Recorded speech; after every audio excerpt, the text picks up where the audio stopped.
Hi viewers, ఈ వీడియోలో మనం గేమ్ చేంజర్ మూవీ గురించి క్రేజీ అప్డేట్ గురించి తెలుసుకోబోతున్నాం. మరి ఆలస్యం చేయకుండా వీడియోలోకి వెళ్ళిపోదాం. తమిళ సినిమా ఇండస్ట్రీలో స్టార్ డైరెక్టర్గా తనకంటూ ఓ ప్రత్యేకమైన గుర్తింపును సంపాదించుకున్న దర్శకుడు శంకర్ గారు. ప్రస్తుతం ఈయన భారతీయుడు 2 సినిమాని రిలీజ్ చేసే పనిలో బిజీగా ఉన్నారు. ఈ నెల 12వ తేదీన ఈ సినిమా ప్రేక్షకుల ముందుకు రాబోతున్న నేపథ్యంలో ఈ సినిమా రిలీజ్ అయిన తర్వాత గేమ్ చేంజర్ సినిమా షూట్ మొత్తాన్ని కంప్లీట్ చేసి ఆ సినిమాను కూడా రిలీజ్ చేయాలని చూస్తున్నారు. శంకర్ ప్రస్తుతం వరుస సినిమాలను చేసుకుంటూ ముందుకు దూసుకెళ్లిపోతున్నారు. ఇక ఇలాంటి క్రమంలోనే రామ్ చరణ్ ఈ సినిమా మీద ఇన్ని రోజుల నుంచి డేట్స్ను కేటాయిస్తూ కామ్గా ఉన్నప్పటికీ ఆయన షూటింగ్ లేట్ అయినా కూడా ఆయన ఎందుకు కామ్గా ఉంటున్నాడు అని కొన్ని కామెంట్లు అయితే వస్తున్నాయి. ఇక దానికి కారణం ఏంటంటే ఈ సినిమాలో ఆయన చాలా బాగా యాక్టింగ్ చేసినట్టుగా తెలుస్తోంది.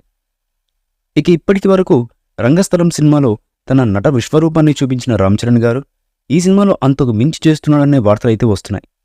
ఇక అందుకోసమే ఈ సినిమా చాలా రోజులు లేట్ అవుతున్నా కూడా రామ్ చరణ్ ఏమీ అనకుండా కామ్గా ఉంటున్నాడు. ఒక్కసారిగా ఈ సినిమా రిలీజ్ అయితే మాత్రం రామ్ చరణ్కి ఇండియా వైడ్గా మంచి గుర్తింపు వస్తుందనే నమ్మకంతో ఉన్నారు. అందువల్లే ఈ సినిమా డిలే అయినా కూడా పెద్దగా పట్టించుకోవడం లేదని, ఈ సినిమాతో ఆయనకు నేషనల్ అవార్డు రావడం పక్కా అంటూ సినిమా యూనిట్ నుండి వాళ్ళ అభిప్రాయాలు అయితే తెలియజేస్తున్నారు.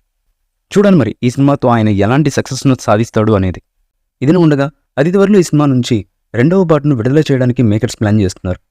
ఈ పాట సినిమాకే చాలా హైలైట్గా ఉండబోతుందని, ఈ పాటలో రామ్ చరణ్ గారి అద్భుతమైన స్టెప్స్తో పాటు గ్రేసీ స్టెప్స్ చూసే అవకాశం ఉండబోతుందని తెలుస్తున్నటువంటి సమాచారం. ఈ పాటలకు థియేటర్స్ బ్లాస్ట్ అవడం ఖాయం అంటూ చిత్రవర్గాల నుంచి అందుతున్నటువంటి సమాచారం. మరి ఈ సాంగ్ ఎలా ఉండబోతుందన్నది తెలియాలంటే మరికొంతకాలం వెయిట్ చేయక తప్పదు. ఈ మూవీపై మీ అభిప్రాయాన్ని కామెంట్ బాక్స్లో తెలియజేయండి. ఈ వీడియో మీకు నచ్చితే లైక్ చేయండి, షేర్ చేయండి, కామెంట్ చేయండి.